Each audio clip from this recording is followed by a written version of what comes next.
Nandiyan sila tulo. Dito kalagyan tayo kayo sa kanya.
Dugaan nila kung wala kamot.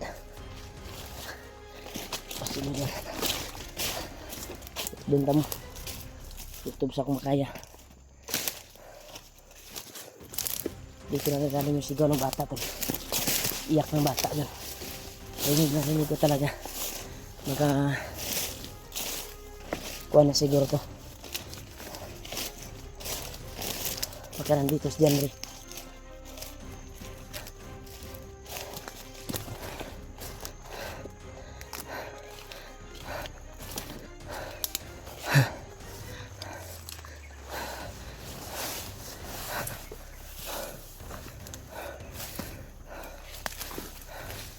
Sabi talaga.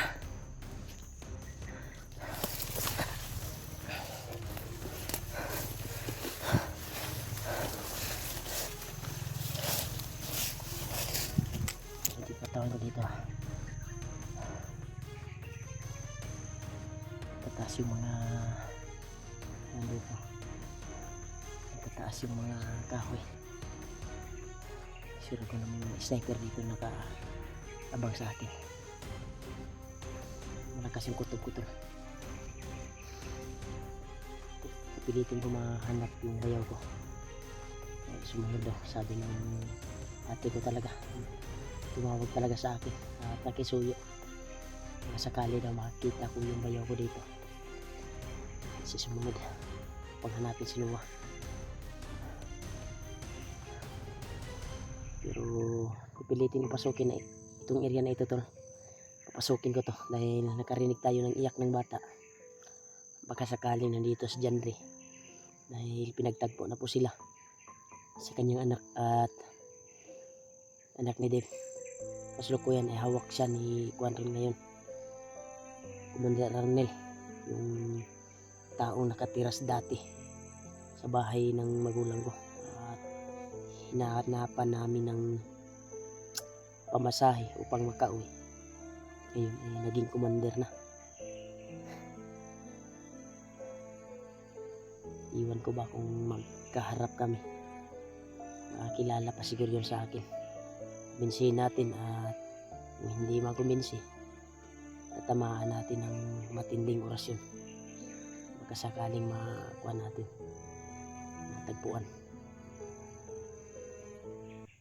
Dahil siya yung may hawak kay kuwan ngayon, sa bata at kay Janry. Kaya pagdasal niyo po ako tol sa aking paglalakbay ngayon upang pasukin itong area na ito. Nakarinig ako ng iyak ng bata. Sana ay nasa maayos na kalagayan yung bata tol. At sana si yung bayaw ko ay sumunod doon sa amin, umakyat upang hanapin si Noah. Sana gabayan siya at ilayo sa kapahamakan. Ang delikado dito tol sa bundok, lalo na walang sapat na nakayahan yung bayaw ko. Kawawa na awa ko sa kalagayan ng ate ko tol. sobrang payat na at yung bayaw ko ay umakyat pa. Ugtas ba na ugtas. Hindi nagpa talaga, nagpapugong. Sinabihan ko na yun nung nag-update ako doon sa bahay. Huwag kang sasama dahil atat siya ito nasasama doon siya. Yan. Nakakyat na kami at sumunod siya. Iyak na iyak yung ate ko talaga. Nakisuyo talaga na mahanap yung kanyang asawa. Ito talaga yung bayaw ko, napakakuan talaga. Tigas.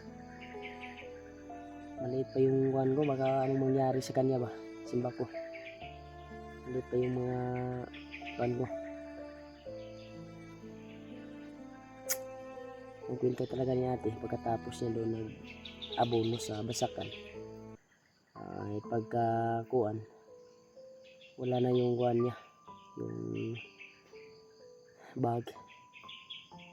At ang kuan ni ate ay baka umakyat daw. Dahil yung sabi niya kagabi na mention niya si Noah. Yung gabi na yun na hindi pa siya lumakad, sabi ng ate ko. Problema naman yun si Kuya Bars kung malaman niya ito. Sigurado hanapin niya yung bayaw ko kung saan pumunta na naman. Sigurado ako mahal na talaga niya yung sinuwa tol, napamahalan niya dahil magkatabi sila matulog. Yung ganito niya din sa amin, napamahal niya si Noah.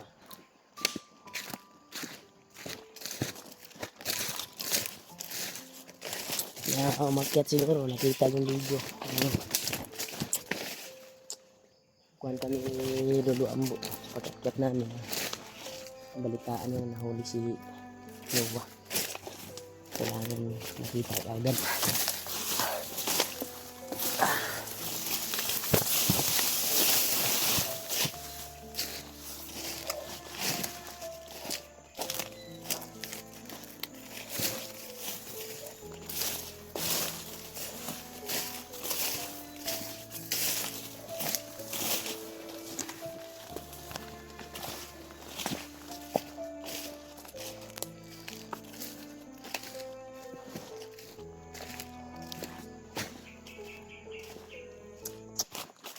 Sakit ng ngipin ko tol.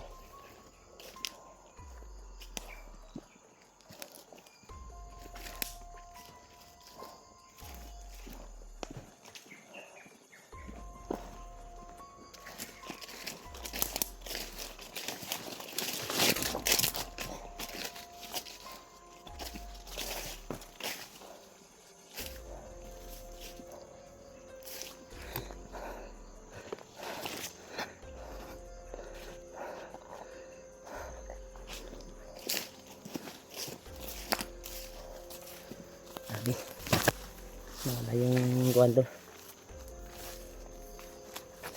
nawala yung kuwan talaga. Iyak ng bata, narinig ko.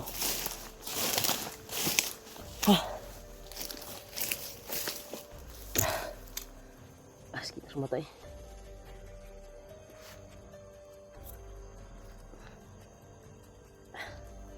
Daming kuwan talaga dito tol, daming ano, kuwan sa gagamba.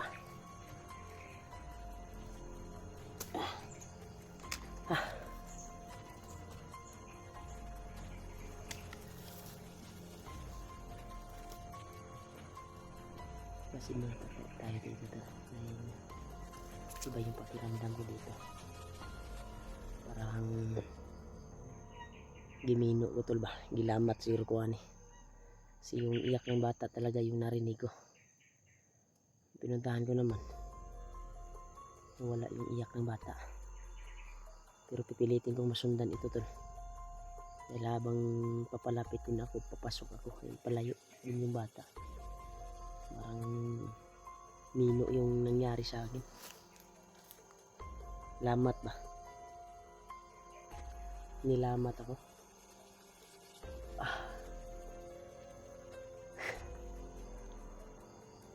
Sana mahanap ko si Janre at makita yung kanyang anak at makaharap ko yan si Commander Arnel. Sarap yan, nanggigigil ako sa kanya eh.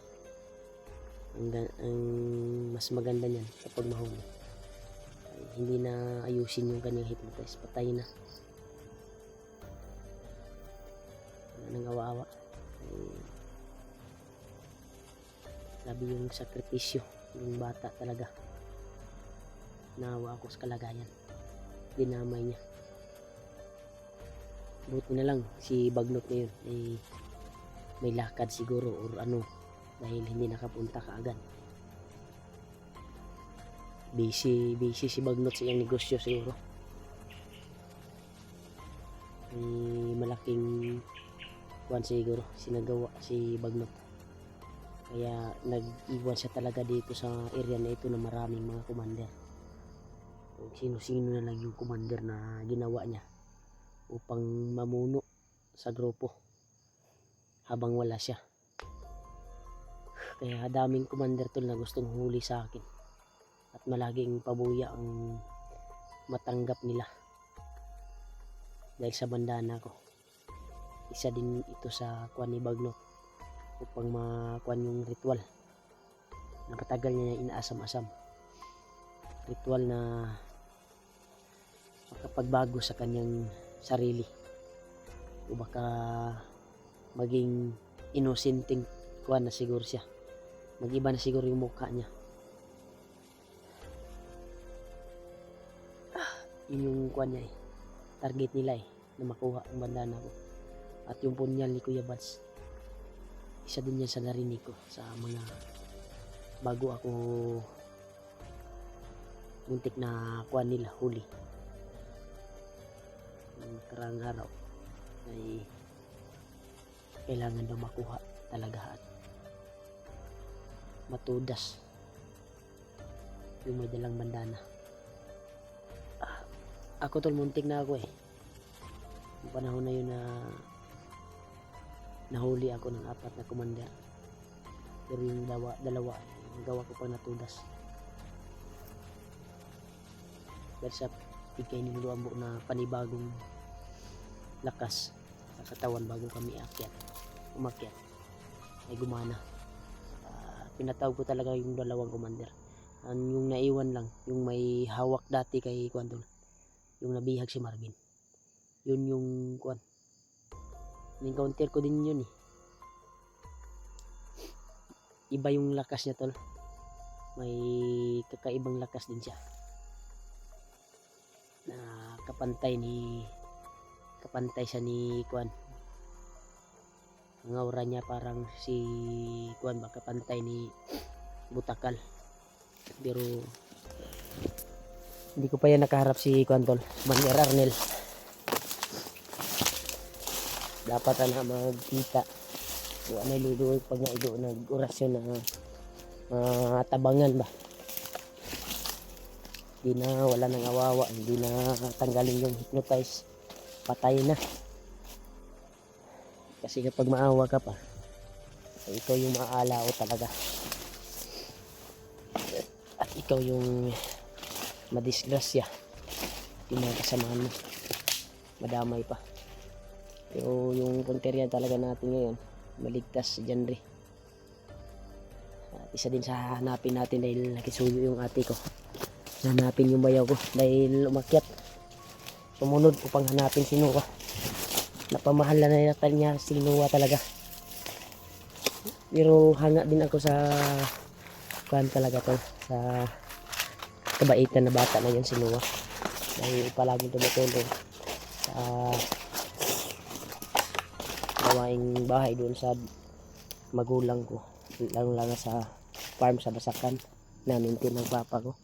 Palagi talagang tumutulong, kaya napamahal na yung bayaw ko ba.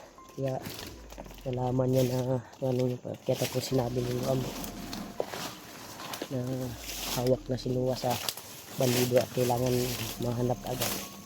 Kaya napursige na kuwan talaga. Mahanap niya. Kaya umakyat. Naawa ko sa ate ko dahil umiyak. Problema na naman to. Another problema to. Dahil may hahanapin naman tayong isang kuwan. Bayaw ko. Delikado yung kalagayan ko ngayon dito ay parang nilalamat ako tol. Nakakarinig ako ng mga iyak ng bata. Iwan ko ba may tiyanak ba dito or ano. Tingnan ko yung video ni Janry ngayon, makapag-signal tayo kung totoo bang umiyak yung bata.